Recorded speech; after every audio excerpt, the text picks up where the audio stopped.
The fields of Normandy, France. For centuries, the church bells here have rung to call the faithful to worship. But in the summer of 1944, they ring to signal the beginning of liberation.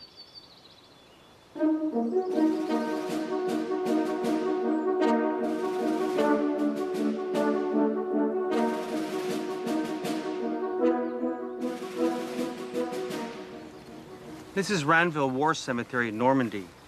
By June 1944, the Allies were ready for the invasion of France, and the first Canadian liberators on French soil belonged to the 1st Canadian Parachute Battalion. This is the grave of Private Mort Ellefson. He was killed in action at Normandy, 6th of June 1944, age 22. His inscription reads, "Sleep on, dear son, take thy rest. God called you home, he knew best. Mom and Dad." Private Ellefson was one of 5,000 Canadians to die in the Battle of Normandy for king and country.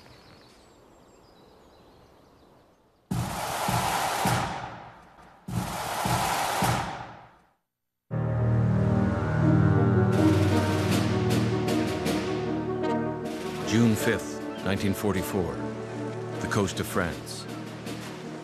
The Nazi armies that for 4 years have ruled supreme in Europe look out from their fortified bunkers, knowing that an Allied invasion is coming. But they don't know where or when. Across the Channel, 150 kilometers away in England, the Allies are finally ready for the great gamble, a seaborne invasion of Normandy. 156,000 Allied troops board planes and ships. Amongst them are 14,000 Canadians, all volunteers, men from all walks of life. Like the 3 Westlake brothers from Toronto, Tom, Albert, and George. Now they're all soldiers.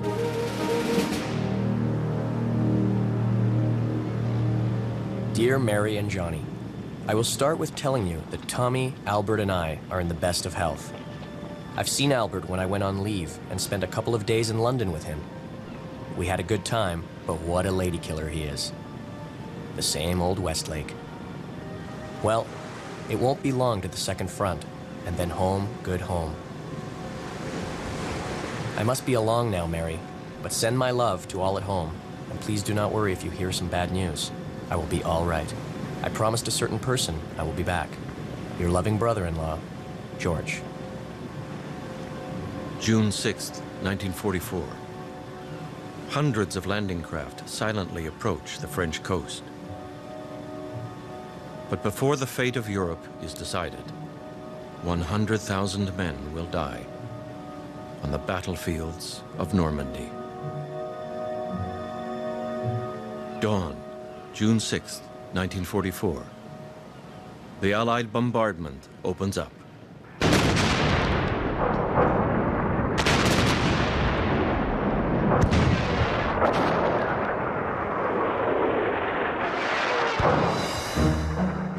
The Allied plan: land on the beaches, break through the German coastal fortifications, and push inland.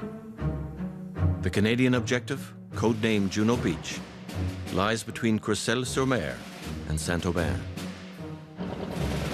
In a landing craft heading for shore is Company Sergeant Major Charlie Martin of the Queen's Own Rifles. As we moved further from the mothership and closer to the shore, it came as a shock to realize that the assault fleet just behind us had disappeared from view. Suddenly, there was just us and an awful lot of ocean. We had never felt so alone in our lives. Bernières-sur-Mer became visible. It could have been a picture postcard of any one of 100 tiny French beaches with a village behind. Now, as we came closer, it was a strange silence that gripped us.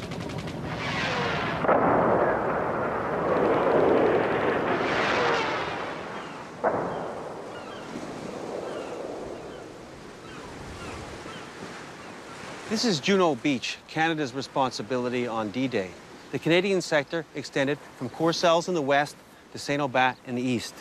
This small section of beach here was known as Nan White, and it was the responsibility of the Queen's Own.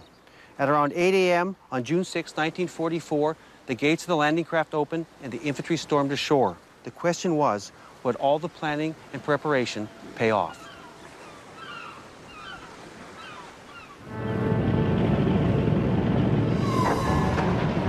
The moment the ramp came down, heavy machine gun fire broke out from somewhere behind the seawall.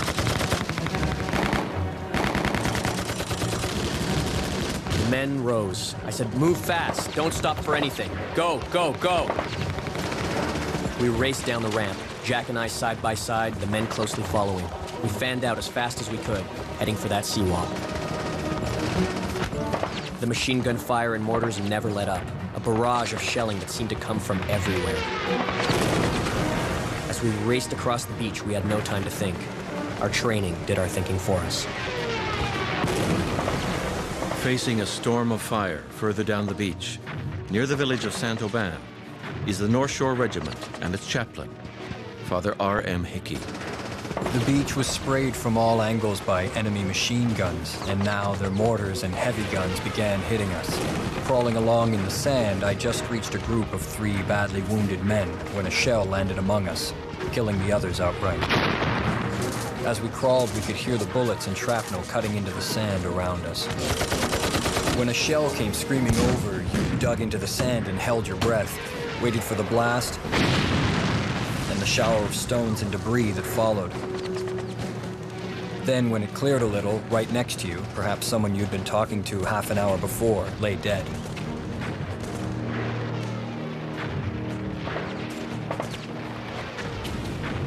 As bullets cut into the sand, in a landing craft heading toward the beach, is 27-year-old Lockie Fulton, commander of D Company of the Winnipeg Rifles. Lockie Fulton returns to Juno Beach more than 60 years later. I remember it got a little calmer as we got closer to shore. Down goes the door, and out you go.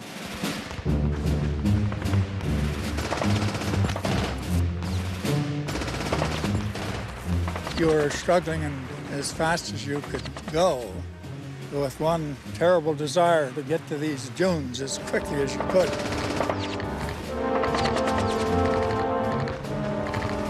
There were guys falling over and one thing and another being hit by the small arms fire. We had to go through it. There's no hold back. Fast as you could go. And you can't go very fast if your clothes are dripping seawater and a pack on your back.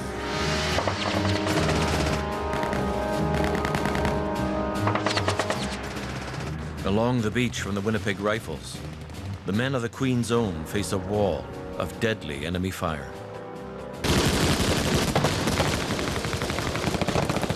That first rush, racing across the beach under heavy machine gun fire, claimed a lot of us in the first minute or two. On a dead run, you just choose the path that looks best. We spotted a small gap in the wall. They'd placed a belt-fed machine gun there as part of the defense. Bill took aim, and it seemed to be the bullet that took the gunner out. We got to the wall and over it, and raced across the railway.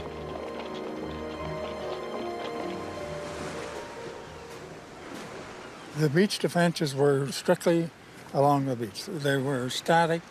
As soon as you were through, it was game over.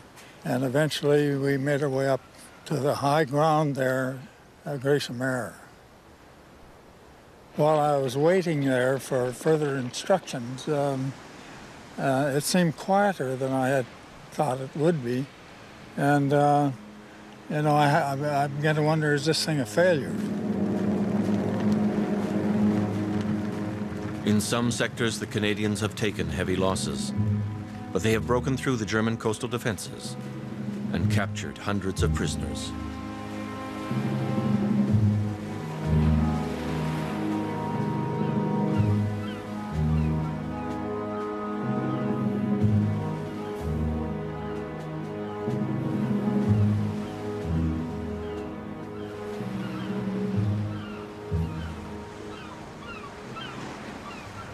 The invasion had gone better than expected, but it still cost a lot of men. On D-Day alone, Canada suffered 1,000 casualties, including 350 killed. This bunker was captured by the Queen's Own on June 6, 1944, and we always talk about light casualties.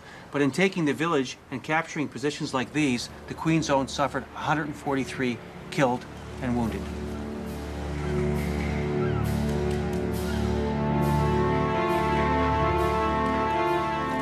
It was about 8:45, less than half an hour since we had hit the beach. Our small group holding our objective had no notion of what was going on with any of the others. Shortly afterward, I learned that half of our original company had been killed or wounded. Most of our casualties had been in the first wave, and our men leading the advance. We had been really fortunate to get off the beach at all.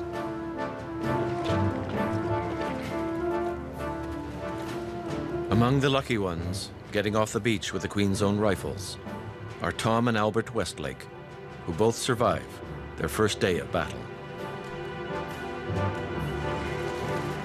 By the end of the day, 156,000 Allied troops have landed, establishing a narrow bridgehead in Nazi-occupied France and beginning their advance inland. As dusk falls, the Canadians are moving ever closer to the gathering Panzer divisions, now preparing a massive counterattack to drive the invaders into the sea.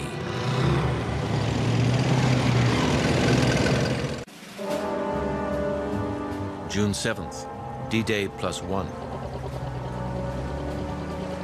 With the beachhead seeming secure, reinforcements pour in, and Canadian troops advance swiftly inland.